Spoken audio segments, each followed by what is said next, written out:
ladies and gentlemen, the President of the United States, accompanied by Dr. Francis Collins and Dr. J. Craig Venter.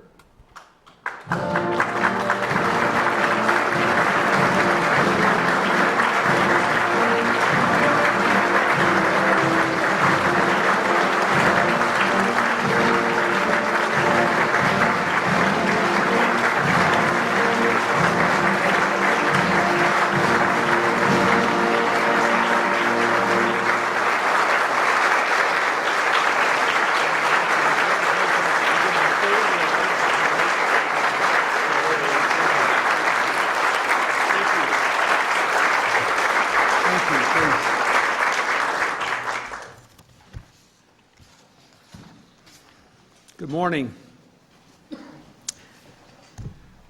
I want to, first of all, acknowledge Prime Minister Blair, who will join us by satellite in just a moment from London.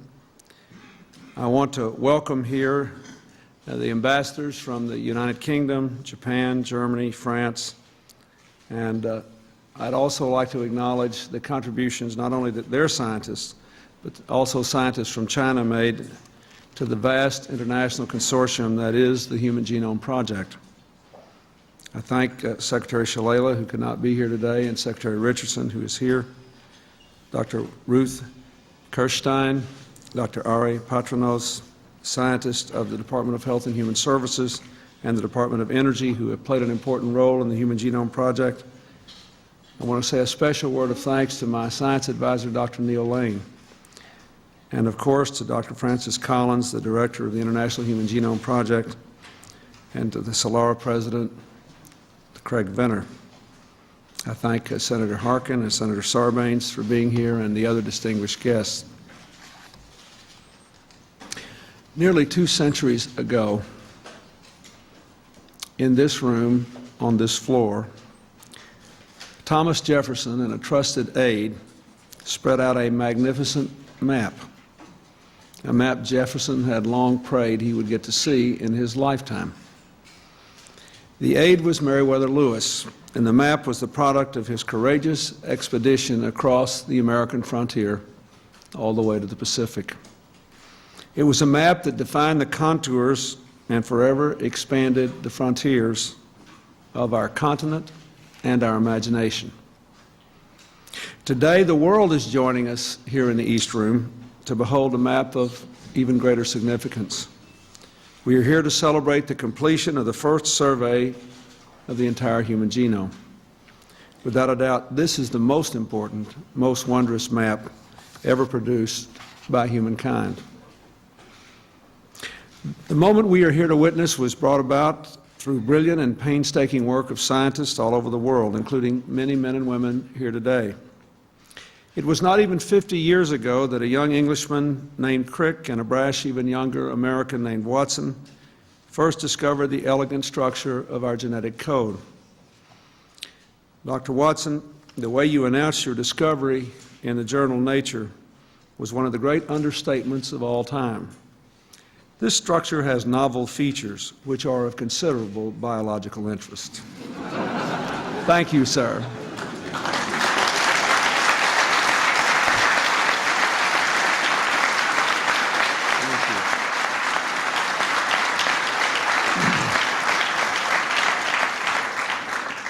How far we have come since that day. In the intervening years, we have pooled the combined wisdom of biology, chemistry, physics, engineering, mathematics, and computer science, tapped the great strengths and insights of the public and private sectors. More than 1,000 researchers across 6 nations have revealed nearly all 3 billion letters of our miraculous genetic code. I congratulate all of you on this stunning and humbling achievement. Today's announcement represents more than just an epoch-making triumph of science and reason. After all, when Galileo discovered he could use the tools of mathematics and mechanics to understand the motion of celestial bodies, he felt, in the words of one eminent researcher, that he had learned the language in which God created the universe. Today, we are learning the language in which God created life. We are gaining ever more awe for the complexity, the beauty, the wonder of God's most divine and sacred gift. With this profound new knowledge, humankind is on the verge of gaining immense new power to heal. Genome science will have a real impact on all our lives, and even more, on the lives of our children. It will revolutionize the diagnosis, prevention, and treatment of most, if not all, human diseases. In coming years, doctors increasingly will be able to cure diseases like Alzheimer's, Parkinson's, diabetes, and cancer by attacking their genetic roots. Just to offer one example, patients with some forms of leukemia and breast cancer already are being treated in clinical trials with sophisticated new drugs that precisely target the faulty genes in cancer cells, with little or no risk to healthy cells. In fact, it is now conceivable that our children's children will know the term cancer only as a constellation of stars. But today's historic achievement is only a starting point. There is much hard work yet to be done. And that is why I'm so pleased to announce that from this moment forward, the robust and healthy competition that has led us to this day, and that always is essential to the progress of science, will be coupled with enhanced public-private cooperation.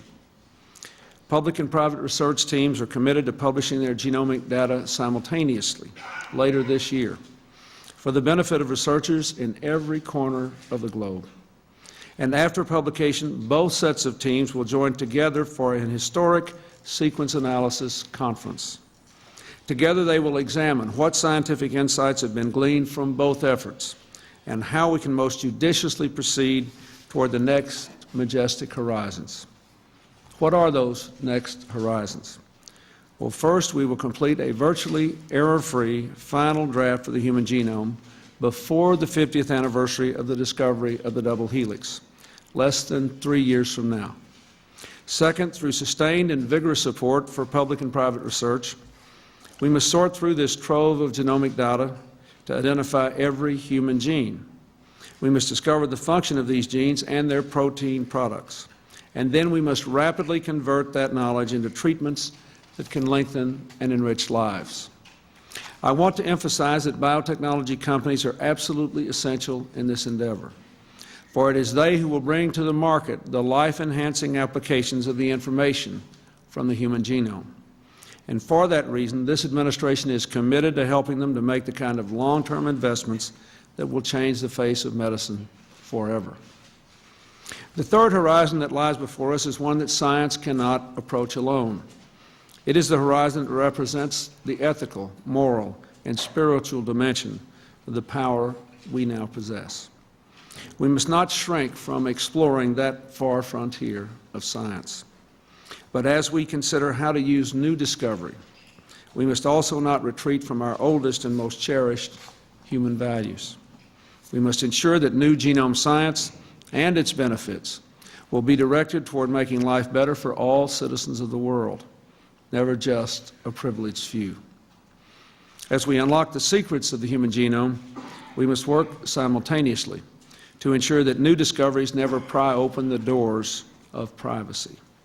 And we must guarantee that genetic information cannot be used to stigmatize or discriminate against any individual or group. Increasing knowledge of the human genome must never change the basic belief on which our ethics, our government, our society are founded. All of us are created equal, entitled to equal treatment under the law. After all, I believe one of the great truths to emerge from this triumphant expedition inside the human genome is that in genetic terms, all human beings, regardless of race, are more than 99.9% the same. What that means is that modern science has confirmed what we first learned from ancient faiths. The most important fact of life on this earth is our common humanity. My greatest wish on this day for the ages is that this incandescent truth will always guide our actions as we continue to march forth in this, the greatest age of discovery ever known. Now, it is my great pleasure to turn to my friend, Prime Minister Tony Blair, who is joined in the State Dining Room at 10 Downing Street by Dr. Fred Sanger and other world-renowned scientists. With the generous support of the Wellcome Trust, British scientists have played an invaluable role in reaching this milestone. On behalf of the American people, I would like to thank the Prime Minister, the scientists, and the British nation for the brilliant work you have brought to this international effort. And Mr. Prime Minister, I would like to salute not only your unwavering support for genome research, but also your visionary commitment to sparking ever greater innovation across the full spectrum of science and technology. And on a personal note, I can't help but think that the year of your son's birth will always be remembered for the remarkable achievements we announced today. I think his life expectancy has just gone up by about 25 years. Well, thank you very much, President Clinton, Bill. It's a great pleasure to join you, and I think of my little boy, Leo, growing up and learning and knowing things that his grandfather, after whom he was named, could not even have dreamt of. And when you contemplate that, it's almost not like different generations, but different eras of human existence. And there are enormous possibilities for him and his generation, but also some dangers. And our job is to try and develop the possibilities and thwart the dangers. Thank you also, ambassadors and distinguished guests, for being with us here in London on this momentous day. And as we have this link, can I not for the first time thank President Clinton for his role in a different topic, the Northern Ireland peace process. He's been an absolutely unstinting friend to me and to the process of peace in Northern Ireland. And as we continue progress with another important step forward today, I want, if I can, Bill, to underline our gratitude for your enormous contribution to that process. Thank you. I would also like to pay tribute to President Clinton's support for the Human Genome Project and for the huge role the United States has played in it. As befits an undertaking that can benefit the whole of humankind, this project has also brought together the best of the global scientific community. Many of the giants of our generation have been involved. Nobel Prize winners like Fred Sanger and Max Perutz, who are here with me today. Thank you for all that you have done. Scientists from Japan and Germany, France, China, and around the world have been involved, as well as the UK and the US. And this undertaking, therefore, has brought together the public, private, and non-profit sectors in an unprecedented international partnership. In particular, I would like to single out the Wellcome Trust, without whose vision and foresight Britain's 30% contribution to the overall result would not have been possible. And I would like too to mention the imaginative work of Celera and Dr. Craig Venter, who in the best spirit of scientific competition has helped accelerate today's achievement. For let us be in no doubt about what we are witnessing today, a revolution in medical science whose implications far surpass even the discovery of antibiotics. The first great technological triumph of the 21st century. And every so often in the history of human endeavor, there comes a breakthrough that takes humankind across a frontier and into a new era. And like President Clinton, I believe that today's announcement is such a breakthrough that opens the way for massive advances in the treatment of cancer and hereditary diseases, and that is only the beginning. Ever since Francis Crick and Jim Watson, another great Anglo-American scientific partnership, made their historic discovery in the middle of the last century, we've known that DNA was the code to life on Earth.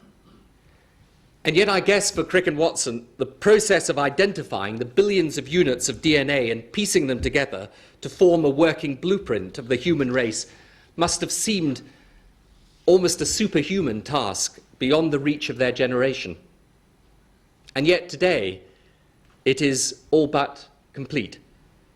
Nothing better demonstrates the way technology and science are driving us, fast-forwarding us all into the future.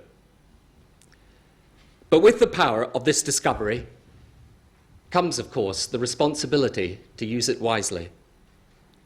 As with the greatest scientific achievements, the ethical and the moral questions raised by this astonishing breakthrough are profound. We, all of us, share a duty to ensure that the common property of the human genome is used freely for the common good of the whole human race. To ensure that the powerful information now at our disposal is used to transform medicine, not abused to make man his own creator or invade individual privacy. For most of us, today's developments are almost too awesome fully to comprehend. They underline the extraordinary scale of economic, technological, scientific change that sweeps across the modern world. I'm proud that Britain has played, with others, a pioneering role in that. But I believe it says something very important about the process of change.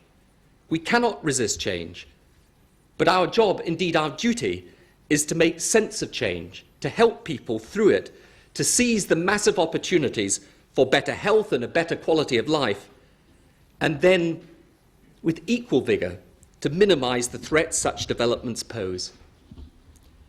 The scientists have presented us with that opportunity, but now we, all of us, accept the responsibility to make these advances work for all our people in all our countries for the common good of all humankind. So, Bill, I believe that this underlines the fact that we do indeed, as we've often said together, live in a global community, and the importance now of working across national frontiers to safeguard our shared values and put this remarkable scientific achievement at the service of all humankind.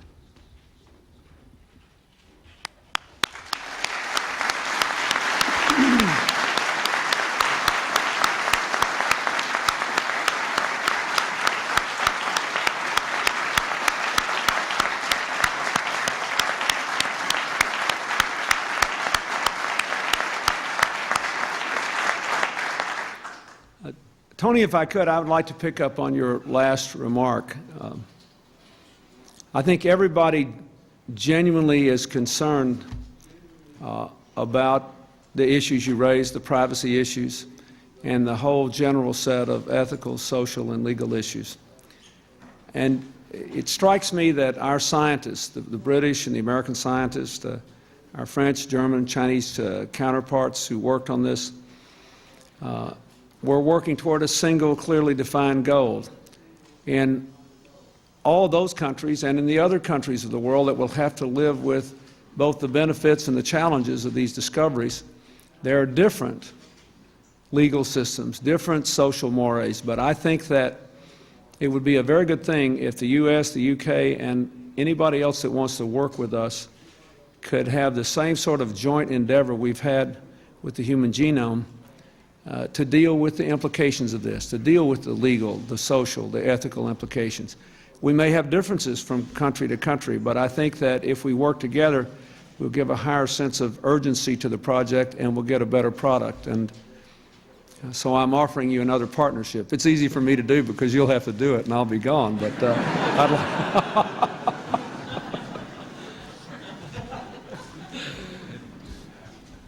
Well, Bill, I entirely agree with that, and I think the fascinating possibilities of this scientific breakthrough is that it gives us a chance to do so much for our people, but it will raise really difficult ethical and moral and legal questions, and the decision for us really as humanity is whether we are going to engage in the right cooperation across national frontiers so that we shape our destiny in a way that genuinely does benefit all our people, that makes the most of the possibilities and faces up to the challenges and the dangers that it poses. And in a way, I think that the scientists that have been involved in this great undertaking have shown the spirit of cooperation that should now motivate the governments in taking this forward another step.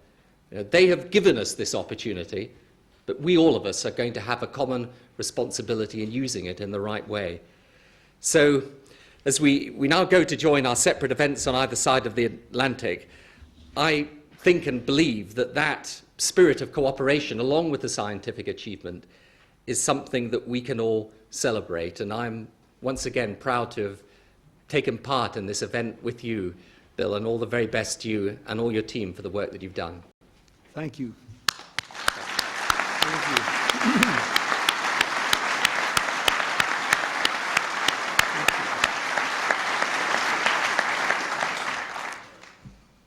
Thank you very much, Tony. Now, in a few moments, we'll hear from Celera President Dr. Craig Venter, who shares in the glory of this day, and deservedly so, because of his truly visionary pursuit of innovative strategies to sequence the human genome as rapidly as possible. And I thank you, Craig, for what you have done to make this day possible. And now I'd like to invite Dr. Francis Collins to the lectern. I also want to congratulate him from his development of some of the central methods for finding human disease genes to his successful application of those methods to the discovery of the cystic fibrosis gene in 1989, to his current leadership of the International Human Genome Project. He has combined the talents of rigorous science and a profound sensitivity to ethical, legal, and social issues. He's a physician scientist of great faith, compassion, energy, and integrity. And he has truly helped us, more than anyone else, to understand how the marvels of genome science will actually improve human health. So, Dr. Collins, please come up to the lectern.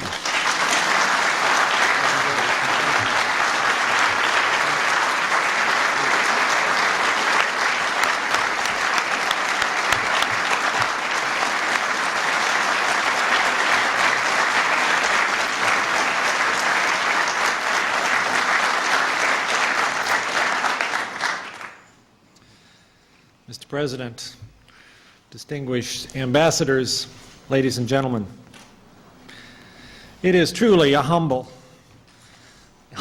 and profound experience to be asked to speak here this morning. First of all, I would like to thank most sincerely President Clinton for his remarkable leadership in getting us to this point. His strong and consistent voice for the importance of innovative science and its responsible uses to better the human condition has been an inspiration to all of us. He knows that genomics is one of the truly interdisciplinary fields of science, requiring vigorous and creative involvement from physics, chemistry, engineering, computer science, and biology.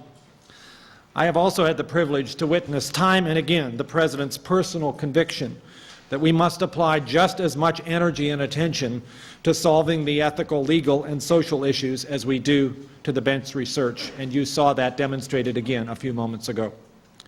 His effective leadership in this area has moved us substantially closer to the time when no American need fear that information about their genome will be used against them. Science is a voyage of exploration into the unknown. We are here today to celebrate a milestone along a truly unprecedented voyage, this one into ourselves. Alexander Pope wrote, "Know then thyself, presume not God to scan. The proper study of mankind is man." What more powerful form of study of mankind could there be than to read our own instruction book? I've been privileged over the last 7 years to lead an international team of more than 1,000 of some of the best and brightest scientists of our current generation, some of them here in this room, who have been truly dedicated to this goal. Today, we celebrate the revelation of the first draft of the human book of life.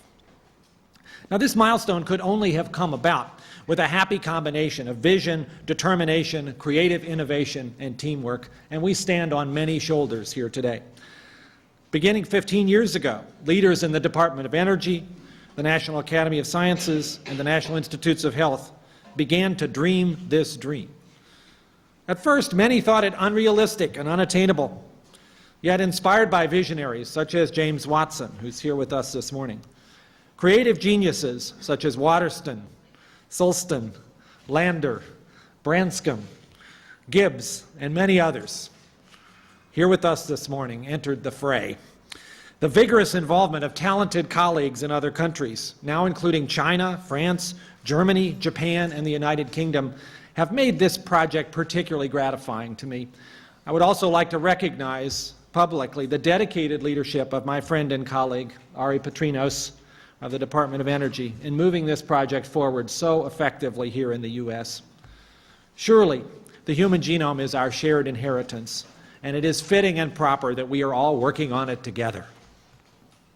Now, thus far, every milestone set by the International Human Genome Project has been met, on schedule or in some cases ahead of schedule. Today, we deliver ahead of schedule again, the most visible and spectacular milestone of all. Most of the sequencing of the human genome by this international consortium has been done in just the last 15 months. During that time, this consortium has developed the capacity to sequence 1,000 letters of the DNA code per second, 7 days a week, 24 hours a day. We have developed a map of overlapping fragments that includes 97% of the human genome, and we have sequenced 85% of this. The sequence data is of higher quality than expected, with half of it in finished or near finished form. And all of this information has been placed in public databases every 24 hours, where any scientist with an internet connection can use it to help unravel the mysteries of human biology. Already, more than a dozen genes responsible for diseases from deafness to kidney disease to cancer have been identified using this resource just in the last year. So there is much to celebrate. But I have to tell you that this morning is also a bittersweet experience for me personally. Less than 24 hours ago, I attended the funeral of my beloved sister-in-law, a wonderful marionette artist who brought magic and joy to thousands of children with her art. She died much too soon of breast cancer. The hope and promise of understanding all of the genes in the genome and applying this knowledge to the development of powerful new tools came just too late for her. I think I speak for all of us in this room and for the millions of others who have come to believe in the remarkable promise of biomedical research that we must redouble our efforts to speed the application of these profound and fundamental observations about the human genome to the cure of disease. That most desirable of all outcomes will only come about with a continued, powerful, and dedicated partnership between basic science investigators in academia and their colleagues in the biotechnology and pharmaceutical industries. As the President has said, we still have much to do. Many tasks lie ahead if we learn how to speak the language of the genome fluently. Today is most certainly not the end of genomics, but perhaps it's the end of the beginning. Together, we must develop the advances in medicine that are the real reason for doing this work. And with just as much vigor, we must provide the protections against potential misuses of genetic information. If there is anyone within the sound of my voice who has not seen that as a priority, I hope today's announcement is the necessary wake-up call. It's a happy day for the world. It is humbling for me and awe-inspiring to realize that we have caught the first glimpse of our own instruction book, previously known only to God. What a profound responsibility it is to do this work. Historians will consider this a turning point. Researchers in a few years will have trouble imagining how we studied human biology without the genome sequence in front of us. I particularly welcome the opportunity to celebrate this moment jointly with our scientific colleagues at Celera Genomics, and I wish to express my personal gratitude to Dr. Craig Venter for his openness in the cooperative planning process that led to this joint announcement. I congratulate him and his team on the work done at Celera, which uses an elegant and innovative strategy that is highly complementary to the approach taken by the public project. Much will be learned from a comparison of the two. I am happy that today, the only race we are talking about is the human race.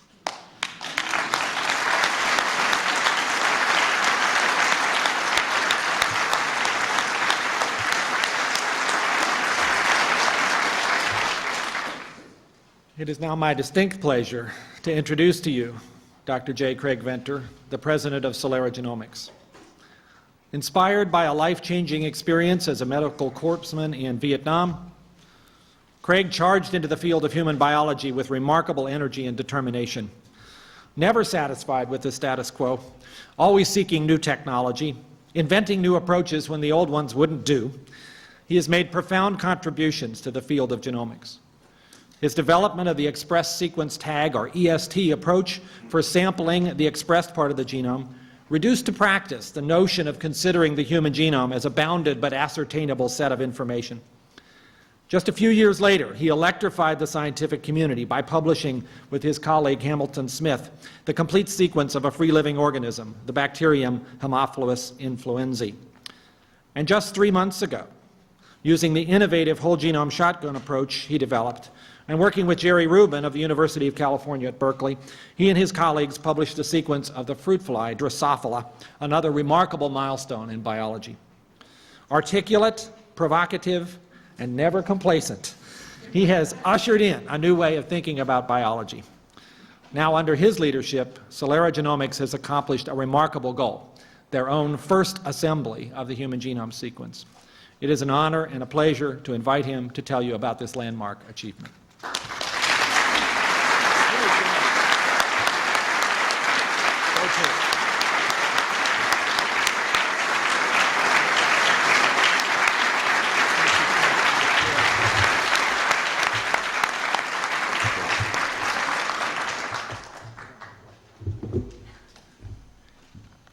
I'm shorter than the previous two speakers. Mr. President, Mr. Prime Minister, members of the Cabinet, honorable members of Congress, ambassadors, and distinguished guests. Today, June 26, in the year 2000, marks a historic point in the 100,000-year record of humanity. We are announcing today, for the first time, our species can read the chemical letters of its genetic code. At 12:30 today, at a joint press conference with the Public Genome Effort, Celera Genomics will describe the first assembly of the human genetic code from the whole genome shotgun method. Starting only 9 months ago, on September 8, 1999, 18 miles from the White House, a small team of scientists headed by myself, Hamilton Smith, Mark Adams, Gene Myers, and Granger Sutton began sequencing the DNA of the human genome using a novel method pioneered by essentially the same team 5 years earlier at the Institute for Genomic Research. The method used by Celera has determined the genetic code of 5 individuals. We have sequenced the genome of 3 females and 2 males who have identified themselves as Hispanic, Asian, Caucasian, or African American. We did this sampling not in an exclusionary way, but out of respect for the diversity that is America, and to help illustrate that the concept of race has no genetic or scientific basis. In the 5 Celera genomes, there's no way to tell one ethnicity from one another. Society and medicine treats us all as members of populations, whereas individuals, we are all unique, and population statistics do not apply. I would like to acknowledge and congratulate Francis Collins and our colleagues in the Public Genome Effort in the U.S., Europe, and Asia for their tremendous effort in generating a working draft of the human genome. I'd also like to personally thank Francis for his direct actions in working with me to foster cooperation in the genome community and to shift our collective focus to this historic moment and its future impact on humanity. I would also like to thank the President for his commitment to public-private cooperation and for making this day even more a historic event. Obviously, our achievements would not have been possible without the efforts of the thousands of scientists around the world who have gone before us in the quest to better understand life at its most basic level. The beauty of science is that all important discoveries are made by building on the discoveries of others. I continue to be inspired by the work of the pioneering men and women in the broad array of disciplines that have been brought together to enable this great accomplishment. I would like to particularly acknowledge Charles DeLisi from the Department of Energy and Jim Watson from Cold Spring Harbor, both here for their vision in helping to initiate the Genome Project. The completion of the human genetic blueprint would not have been possible without the continued investment of the U.S. government in basic research. I applaud the President's efforts and the work of Congress during the last several years in producing the largest funding increases to fuel the engines of basic science. At the same time, we cannot overlook the investment of the private sector in research in America. There would be no announcement today if it were not for the more than $1 billion that PE Biosystems invested in Celera and into the development of the automated DNA sequencer that both Celera and the public effort used to sequence the genome. In turn, some of that investment was driven by the public investment in science. 33 years ago, as a young man serving in the Medical Corps in Vietnam, I learned firsthand how tenuous our hold on life can be. That experience inspired my interest in learning how the trillions of cells in our bodies interact to create and sustain life. When I witnessed firsthand that some men lived through devastating trauma to their bodies, while others died after giving up from seemingly small wounds, I realized that the human spirit was at least as important as our physiology. We are clearly much, much more than the sum total of our genes, just as our society is greater than the sum total of each of us. Our physiology is based on complex and seemingly infinite interactions amongst all our genes and the environment, just as our civilization is based on the interactions amongst all of us. One of the wonderful discoveries that my colleagues and I have made while decoding the DNA over 24 species, from viruses to bacteria to plants to insects and now human beings, is that we're all connected to the commonality of the genetic code and evolution.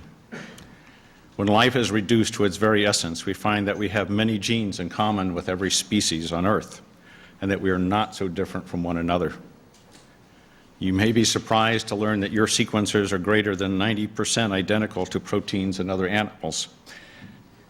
It's my belief that the basic knowledge that we're providing the world will have a profound impact on the human condition and the treatments for disease and our view on our place in the biological continuum.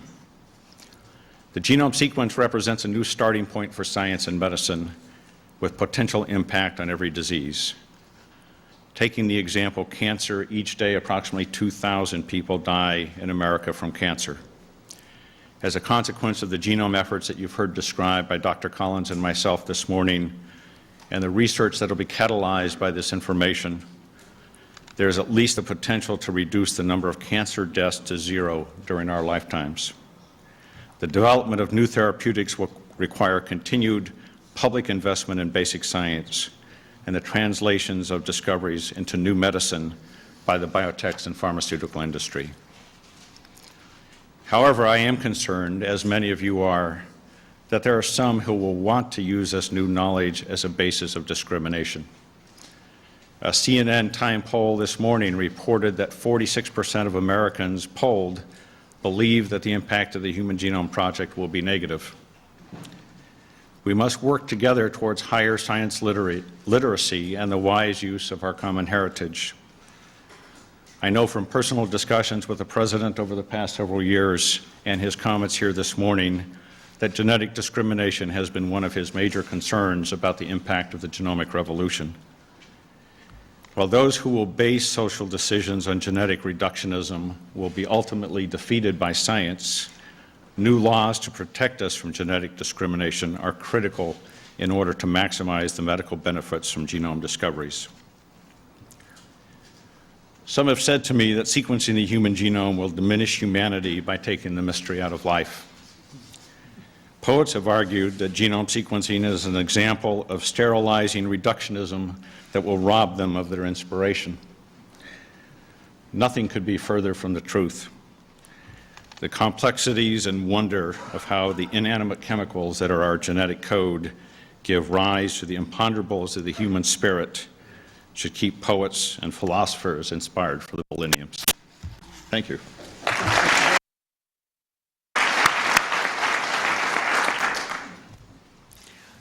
Well, thank you both for those remarkable statements. I suppose in closing, the most important thing I could do is to associate myself with Dr. Venter's last statement. when we get this all worked out, we're all living to be 150. Young people will still fall in love. Old people will still fight about things that should have been resolved 50 years ago. We will all on occasion do stupid things, and we will all see the unbelievable capacity of humanity to be noble. This is a great day. Thank you very much.